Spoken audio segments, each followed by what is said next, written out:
Welcome to the Overgivers Anonymous podcast. My name is Angela Mondor, also known as the Geeky Girl. In this podcast, we're going to be talking about some amazing things to help you get over overgiving. Hi, and welcome to this episode of the Overgivers Anonymous podcast. I am super excited. I've had some fun getting to know Sarah here, so I can't wait until we can dive into a few things. But this is Sarah Kedge, and she works with corporate leaders to create inclusive, healthy, and more productive workplaces that work for everyone. A renowned DEI design thinking strategist, coach, and trainer, Sarah blends curiosity and playfulness with deep cross-functional knowledge.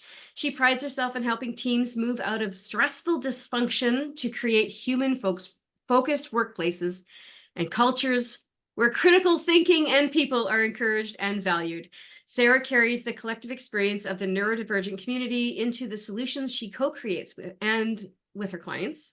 As the founder and curator of How to Entrepreneuro, because we're going to talk about that, an online community supporting neurodivergent entrepreneurs, Sarah is constantly learning and hearing from the people she supports, most of whom have suffered burnout in the corporate and public sectors. You all have known how much I've burnt out in that place. Sarah's clients vary in reach from global to local across a range of industries, including academia and training institutions, public and third sector, technology, biomedical, and international development. Sarah co-creates bespoke solutions for each new client challenge, drawing on years of change, management, consultancy, and her current role as a lecturer from the Business and Management faculty at Oxford Brookes University. Sarah's commitment to delivering a playful, human-centered approach to transition and culture development makes her an outstanding and refreshingly unusual asset to her clients. I really should have made that shorter, shouldn't I? All good. It's all fun. Basically, what I do is when I go into businesses, I help people learn how not to be assholes to each other. And That's we what I need that. We really need that. Yeah, we absolutely do. And it's one of those things where when you say that in the difficult language or the corporate language, it's just like it sounds really snazzy. But actually, I teach humans how to human with each other. Yes. Right. But nobody buys that. Nobody buys somebody who's gonna, because we all think we can human with each other. Yes. Yeah. It's the self-awareness. It's the reading the room, the pieces that we think should come, not should. I hate shoulding all of you, but it's true. We think people should be able to get these things, but it is so clear to those of us who are neurodiverse how it's not normal. It's not normal in neurotypical people. I don't know. Well, and part of that is because most businesses have amazing human beings in them. And what they're doing is they're working within constraints and processes and systems that are designed to get things from A to B as efficiently as possible. That doesn't work for most humans, and it never has. It So never what you've has. got is you've got amazing humans trying to human in an imperfect and really difficulty designed institution. Well, and I think that, one of the things that we're sort of going to float around as we're talking today is the fact of building this inclusive space, right? To be inclusive as a business. For those of us who are neurodiverse, our businesses are inclusive because, hey, yeah, we need it to be, right? I think that what's interesting to me, and I know that you work with business owners who are neurodiverse as well on a smaller scale from corporate, is that we think, and I think this is what breaks most of us as neurodiverse entrepreneurs, and I think this is my mission, and I think that you share it, is like, seriously, fuck corporate. Because what it's doing is it's telling us that we're no good because we don't fit their boxes. When in fact, the reason why we don't fit your boxes is because we have so many more things to offer than your box has space for. And actually, the box that's been designed, it doesn't, as I said, it doesn't work for human beings. The real tragedy is that when you have neurodivergent humans who get burnt out by corporate environments, they come out and go, I'm going to go out my own. I'm going to create a business and I'm going to have freedom. And they then design a business to the model of the thing that just burnt them out. Yes. And it makes no sense until you think and recognize that nobody tells you that there's another way. Yes. throughout the whole of your schooling, we have college and then we have university, all of your years, there is this one model on how things work. And then you go into businesses. So nobody tells you that there's another way. Nobody tells you that you can be creative with your business and design it in a way that really works for you. And that's a tragedy. Well, not only is it you can do it, but you need to. Like when we look at, everybody thinks, oh, I used to have a job, and when I was at my job, I worked 8 hours a day. No, you didn't. You didn't work 8 hours a day. You had a lunch, and girlfriend, you took more than your lunch break. If you smoked, you took a lot of smoke breaks, right? You got up to pee, you went and chatted with the little neighbor down the way, whatever. You didn't work 8 hours a day. So why are you busting your tail as an entrepreneur trying to work 8, 9, 10, 12 hours? You do not need to be doing that. Your brain does not function well like that. And I hear you. And also the experience of a lot of neurodivergent people is because we have been given the message since we're very small, we've been given requests to modify, which is you're not okay. How your brain works isn't okay. You should just work harder, get better at it. So we have had this message that we have to try harder, and we just keep trying and trying and trying.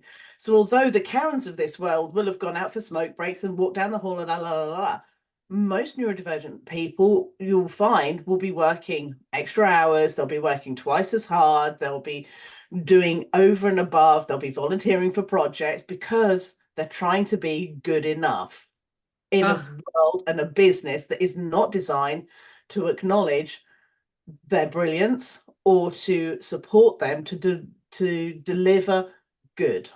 Yeah, it's gross. And I feel it, I mean, to my core, because like we've all lived it, we've all experienced it. And maybe you've not been able to quantify it. I had a really great quantifying moment in my career when I left a business because I asked for a raise. God forbid. I asked for a raise, and they were only going to give me, I don't know, 3% or whatever over last year. And I said, but my job has changed a lot since then, blah, blah, blah. Now I left, they replaced me with 3 people. Stop. So that even the 10% raise would have been a bargain. And this is one of the things that I struggle with when I'm working with corporates, because quite often when I'm sitting doing training or I'm doing needs analysis, the response that comes from management is, well, all of this reasonable adjustment stuff is really expensive. It costs a lot of money. It takes a lot of time. And I'm like, you're right. Now tell me how much it costs to replace an employee. Yes. Tell me how much it costs to advertise. Tell me how much it costs to get the job description, the interviewing, the checking. Tell me how much it costs for you to retrain a new employee. And then tell me a couple of £1,000 or a couple of $1,000 on a desk, a monitor, something. Tell me how that's more expensive. Yeah. Or a room where you can go to where it's quiet and dark for a little while. The number of neurodivergent people who, when they come out of the workplace, or like the amount of time I spent in the toilet, I didn't actually have a problem with peeing and pooing. I was just going in there to decompress and to hide and to just sometimes cry and just go, I need to stop. I am so grateful I worked in IT because we had a server room I could go to. And we would literally hide in the server room. All of us neurodivergent IT people were like, I mastered the art of wandering around the office with a piece of paper with a really concerned, purposeful look on my face, and nobody. So I used to do laps of buildings just looking purposeful, just because I needed some time to decompress and not people. Smart, yes. Well, and the piece of paper also, when you get that look on your face and the piece of paper, they go, oh, I'm not talking to her. I'm gonna let her go. Even if it's not because you need the time, but you just need to get from point A to point B in 2 minutes, not 10.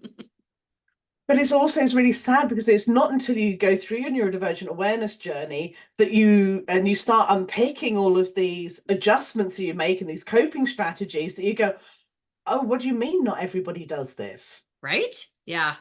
Well, and I would say I'm fortunate. I didn't get diagnosed until I was in my 30s. My oldest daughter she got diagnosed like 2 weeks after me, which was hilarious. But the difference between my journey and hers is interesting because I had to come up with coping mechanisms for myself. I didn't know what I was doing, but I was creating these coping mechanisms. But when my daughter was diagnosed, she was in high school or junior high, I guess it was high school. But for her, we had to we started thinking differently. How can we adjust? How can we change, blah, blah, blah. And I think it changed the way that she handles her own neurodiversity. It's a very interesting sort of dichotomy of how it came about, just because we were diagnosed similar at the same time, but a different sort of space and time in life, right? I mean, that's amazing. I mean, that's amazing. I think one of the things that I'm really grateful for is to have developed the language and the confidence to say, this is what my needs are. You have a choice. You either meet them or we don't engage with each other. Yes. Boundaries are something that I am so passionate about. And, people say, oh, I've set my boundaries, but people keep walking over them. And I say, well, that's because But you haven't set your boundaries. Well, you've set them, but you haven't reinforced them. Like, it's okay for people to walk across them if they don't know that they're walking across them. People aren't going to just know. And obviously, if you've been in a relationship with somebody for a long time and they keep walking over the boundaries and you keep reinforcing, that's a totally different problem. But if you set a boundary and you say, hey, you know what, Sarah, please don't email me on the weekends. It really doesn't work for me. And you email me on the weekends and I reply back to you on Monday and go, yeah, thanks for emailing me, but could you please keep that till Monday for me, right? Then I'm reinforcing the boundary rather than going, I told Sarah one time not to email me. Right. Right. And there's this really difficult thing because in the neurodivergent space, with many neurodivergent people experience rejection sensitivity. Yes. And it's really difficult when you're trying to set boundaries because what people don't think about is rejection sensitivity works in two ways. Yes. I don't like being rejected. So I'm rejection sensitive for myself. So I try to cultivate an environment where I'm never rejected. Exactly. But we don't think about actually, I tolerate people's behavior because I don't want to reject somebody else. So when you're somebody's sort of setting down boundaries and going, no, this is a boundary, this is a line, please do not cross it.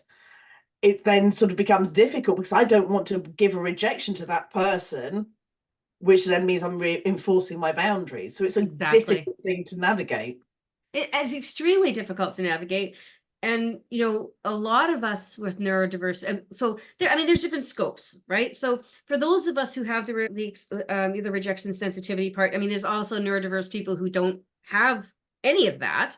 They don't understand how what they're doing is impacting the other people. Like there's that other side to it. But for those who are more sensitive to other people's thoughts and feelings and how am I going to be perceived if I say this, and how are they going to feel if I say that? And I'll tell you that is a lot of the reasons why email is difficult for me. I have an executive assistant who writes my emails because I can just say this, blah, blah, blah, and then she cleans it up and makes it nice, right? Because I don't, like, even when I send somebody a text message or something, I'll be like, here's the data. And then I have to go, oh no, hi, how are you today? So my brain doesn't function in a way that is receptive really well to some people. And so for me in my business, those are what I've had to do is say, how can I make it so that I can still say what I need to say, but so that my clients and the people that hear me get what they need as well? It's one of those really interesting things. So in the How to Entrepreneur group, we have a thing called the Wednesday thing. And it's a weekly peer coaching, peer support group. Everybody comes in, anybody who's in the How to Entrepreneur community can come in. They come in and you ask a question and then the room answers it for you in all of their beautiful neurodivergent ways. We have none of this. Let's have a round of check-ins. How is everybody doing? It's like, hi, hi, Karen, you're in. Hi, Belle, you're in. Hi, da. Right, let's get into it. Because we have no need for, it's not I don't care about somebody's dog or their child or whether their flowers have been, it's not I don't care. I have no need for it, and neither do anybody else that comes into this room. So it's really refreshing to have a space and cultivate a space where it's like, hi, everybody's here, let's crack on. Is everybody done? Have a good day. See you around. And that's the important piece that I think that as neurodiverse business owners, it's important for you to create these communities or to find these communities that support you in the way you need to be supported. Because a community you walk into maybe they have the tools you need, maybe they have the classes you need, maybe they need whatever the case may be, but maybe the facilitator isn't right for you, or maybe the group of people don't feel right to you. It's okay to say, oh, this isn't for me, I gotta go and find something else. Again, that rejection thing is really difficult, Rare. I mean, I talk a lot about, there was one year I lost $10,000 simply because I was in the wrong space, right? And I didn't have the confidence to go, oh, I'm not in the right place. Okay. So, and that was, that's not even accounting to the sales I lost. That was just the cost of the program. But, you know, we as neurodiverse people, I feel like when we move through something, when we grow, it's important for us to share those growths with other people. It can be difficult sometimes to learn from other people's mistakes, but please take my mistakes. Please learn from mine. And actually see my celebrations as well. I think that's one of the important things that you just said, which is share your successes. Yes. Because one of the things that I know from my community is that as much as we want it, actually being able to say, I did a good thing, and receiving praise or acceptance or acknowledgement, you did a good thing, well done you, is really hard. Yes. And it's really important for people to see, because it's in the community, in the group, there are regularly people going, I just need to share that I did a thing. And it's as important for the person to say, I did a thing and I'm really proud of it, as it is for all of those lurkers in the room who watch the posts and never comment, never like, to actually see it is possible.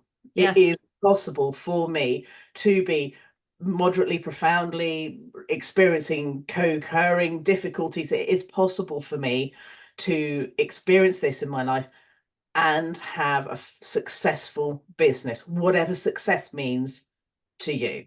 That is key. That is key, because I fight the fight all the time, because if success to you means that you are making enough money to pay for your child's hockey gear, yay. If success to you is making $1 million a year and having a team of 10, yay. It's none of my business what your success is. Whatever your success is, I'm here to support. And we need to bring more of that, just like you said, like whatever that is to you, that's all that matters.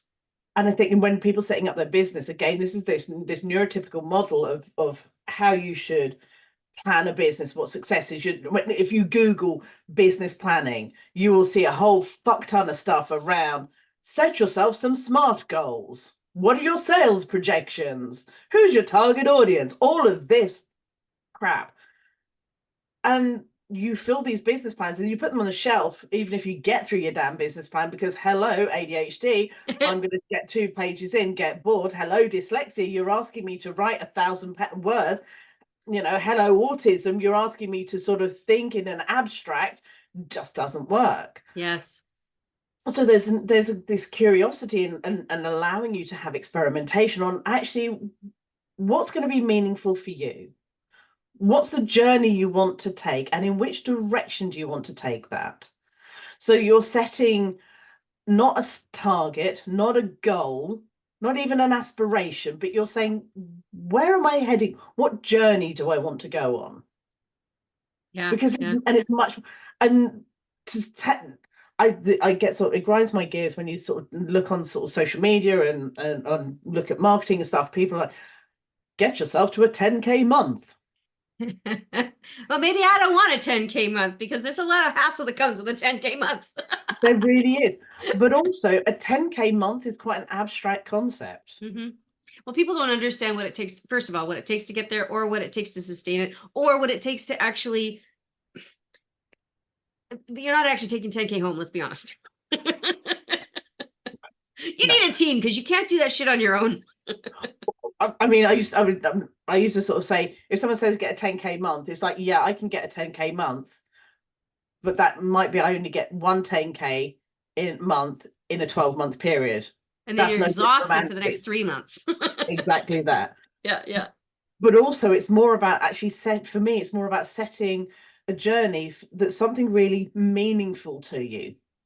So people who come out of corporate life go, I want freedom. Okay, fabulous. What does freedom look like to you? Yes.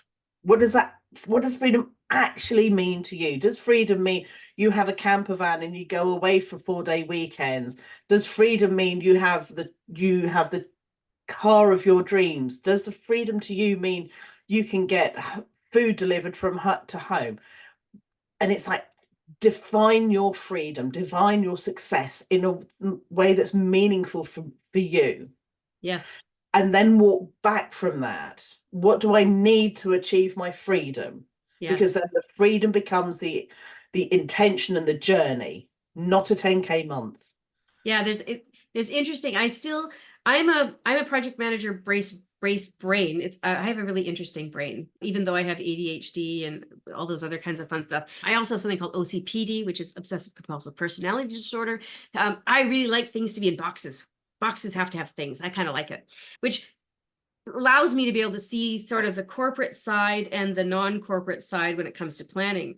As much as I hated strategic planning corporately, I hated the way it was done. I hated the words that were used. It just didn't make sense to me why we were doing the things that we were doing. And what I love to help owners do, the same as you do, is like, what is your freedom? What is your goal? What is it we're trying to accomplish? And then match everything back to that. Same as what you just said. Like, do I want to go and be a traveling, professional speaker? Okay, well, I have to, pack my bag every week and I have to be in 3 different cities and I have to travel this much. Is that what freedom looks like to you? Oh, that sounds like it sucks. Okay, then don't do it. But you can do it in the corporate space. There's a model of planning called Beyond Accounting, and this is really paraphrasing. It's slightly more complex than this, but there's one really multi-million-pound business, touching a billion-pound business in the UK, and they use this theory, and the only target anybody in the organization has is do your job better today than yesterday. So whether you are cleaning the toilets, whether you are the chief finance officer, whether you are on the tills, your only job today is to do a better job than you did yesterday. That's cool. And it gives it an expansive going, actually, I have autonomy, freedom. I'm trusted in my job to do a good job. I have freedom to make the change that improves the quality of the customer experience, improve the efficiency of the experience, improve the quality of the design of the products we're putting out there. And it feels scary, but when you start thinking about it, that freedom is liberating in a way that a SMART goal never will be. Well, and I will challenge you on that, because I use SMART goals a lot. I do change them up a little bit. So I definitely do believe that there's some logic to it. I like to change the A out. They need to be actionable goals. But when we take something and we can, so a lot of times as neurodiverse entrepreneurs, we get overwhelmed really easily, right? It's like, so let's use the example of the 10K month, just because we've brought it up a few times. So you want to make 10K this month. Well, that's really nice, but how, right? So we need to figure out what is it that we want to do that could possibly get us to that goal. And we need to let go of the goal. We need to let go of it to some degree so that it's not the only thing that drives us, right? So we want to also be happy. We want to have a balanced life. We want to be able to feel energized every day. We don't want to be dragged down by the things that we're doing. So how do you want to get there? Oh, I want to get there because I want to sell X amount of things. Okay, so how are you going to sell X amount of things? What is the logic behind that?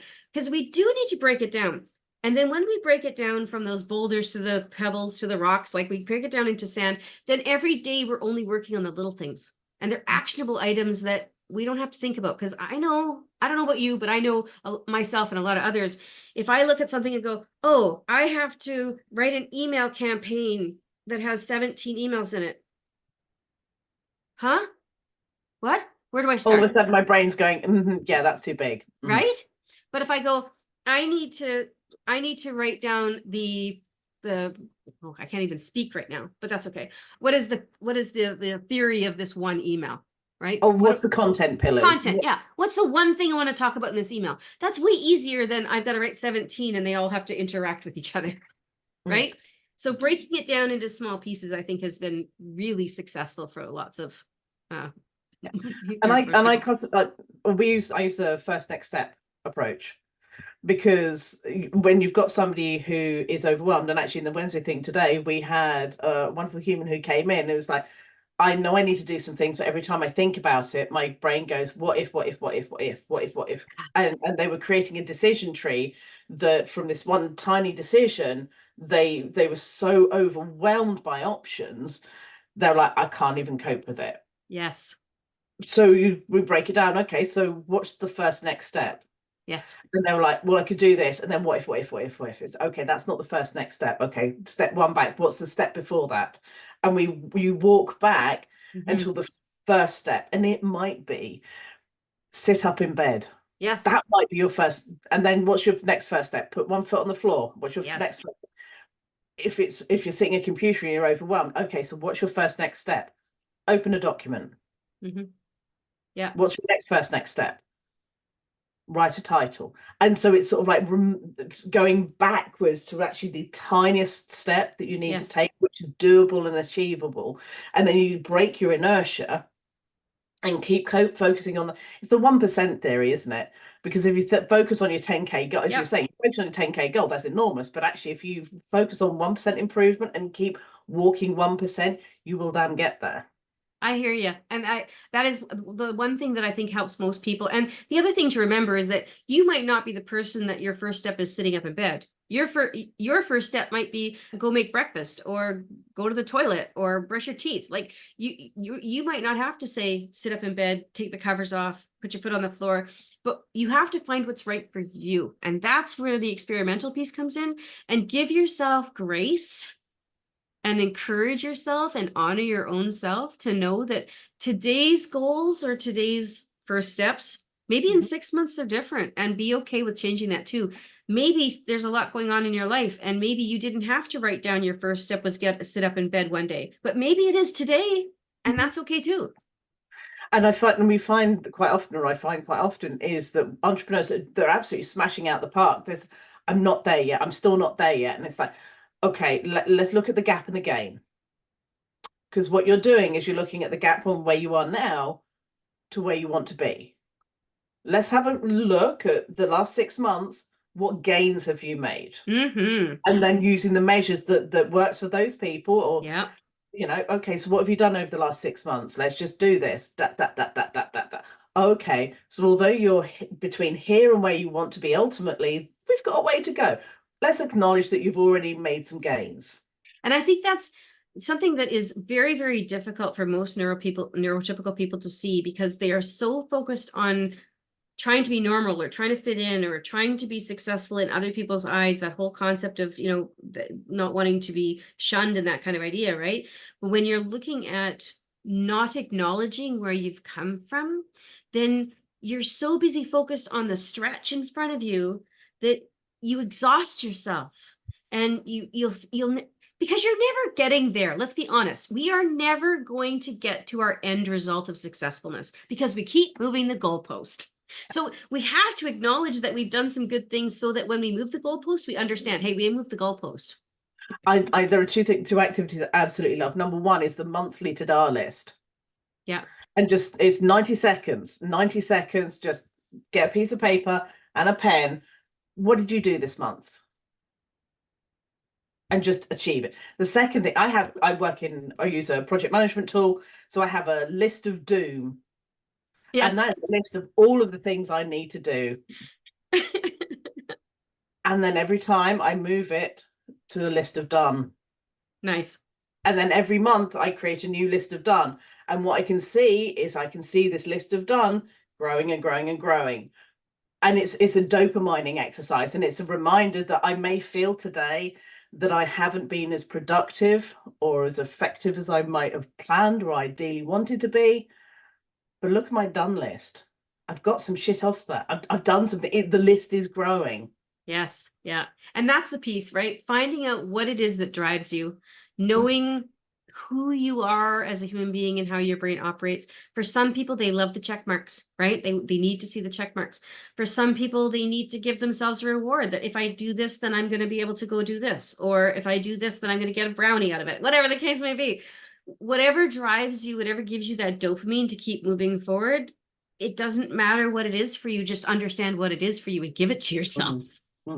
Last year I spent I was going to say way too much time. I spent a lot of time creating a worth ethic manifesto for myself. And that meant for me sitting down with, and I had a bunch of categories, sort of like relationships, work, quality of life, home life, and actually writing down what is my journey towards? What does that actually mean for me? And then writing down, okay, so what's my strategic plan for getting there? And then what are my habits that I need to cultivate to get there? Yes. And then I got it published. Nice. Into a book. So and it sits here. Beautiful. You got this. Perfect. This is my book. And so although I don't read it very often, but because I've written it and because it's in there, my brain is always looking at it, even in the corner of my eye. So it recognizes that, it reminds me, actually, this is where I'm going. This is why I'm going. These are the habits I need to cultivate to actually get from where I am now to where I would like to have my life looking. Yes. Yes. That is so beautiful. I love that you put it all into a book. That's so gorgeous. I did. I got it published. Canva, amazing. Canva, you can put this stuff. Yeah, design my own book. That's beautiful. I could talk to you all day, but I know that we need to wrap this up. But I absolutely love your energy. I love what you do for people. I love to hear about the way that you help other people, both corporately as well as entrepreneurs. I think it kind of tell you something beautiful today. Yes. Oh, so as I mentioned, the House Entrepreneur community, it was a complete accident. We have the one, and I designed it. I set it up because I was sitting in the beginning in lockdown as a distraction ADHD human trying to set up a business. I'm like, I have no friends, no people like me. So I sort of like started How to Entrepreneur to go and find other people like me. And we've been running the Wednesday thing for 4 years now, and we have a virtual office. And I was in client meetings, and I came out of the meetings. We have like chat threads. And there was this conversation going on in one of the chat threads, and then at the bottom is like, Sarah, is it okay if we do this? And what they've done is there's about 10 people in the community who have all come together saying, we're really struggling with clutter. How about we set up a day where we get together and we peer support each other? Nice. And I was just filled with so much joy and love for these people that they're self-organizing support for each other with the things that they find hard. And I was just like, my work here is done. It is beautiful. There is nothing like body doubling. I mean, it just gets so much done. Which is why we have the virtual office. There's a Zoom link that anybody can go and use. You just drop a message in the group or in the chat thread, and you just go in there and just body double. And the friends that have been made, the connections, the amount of work that's been done just by random people who don't know each other, just going sitting in a Zoom room together. It's beautiful. Brilliant. Just brilliant. I love it. That's awesome. I love making a difference, helping people to build their lives so that they actually enjoy their lives more. I mean, there is nothing greater. I think that it's so amazing to support people like that. And it's nice that they're starting to self-actualize their own groups as well. Oh yeah, there's another lovely human in there who's organising poetry and spoken word event. There's people who are organising fitness. It's so lovely that the space is safe enough that people are like, oh, we can go and do some things, and it's all with love and kind. And that coming to knowing what your purpose is and knowing where you're coming from. It was really one of the things that came out of my worth ethic manifesto was the whole purpose of my life is to leave people in the planet better than when I found it. It's sort of like camping, right? You always leave the spot better than when you left it. Yeah. It's awesome. Yeah. I was a Girl Guide and a brownie, and the thing we had when we were brownies and Girl Guides was leave only footprints, take only memories. Yes. Yeah. Yes. Very good. Oh my God, it's been so lovely having you here. I know that everybody's going to really enjoy listening to you. And of course, all the stuff will be in our show notes, so you can go and follow your podcast as well and hear you do your interviews. You've got some really, really cool stuff that you've been doing over there. So I've been enjoying listening to your episodes as well. I hope you have a fantastic day. Yes, thank you. And you're coming onto my podcast soon, so we'll be able to sort of talk more, which will be cross the pond conversations. It's awesome. Thanks so much. I hope you have a great day. Thank you so much for having me. Bye now. Thank you so much for listening to the Overgivers Anonymous podcast. Your support means the world to me. You can find show notes for this episode and other goodies at overgiversanonymous.ca. And if you enjoyed this episode or you enjoyed the podcast in general, why not join us in the Overgivers Anonymous Facebook group, where you can connect with overgivers from all over the world. Head on over to geekygirl.ca/group.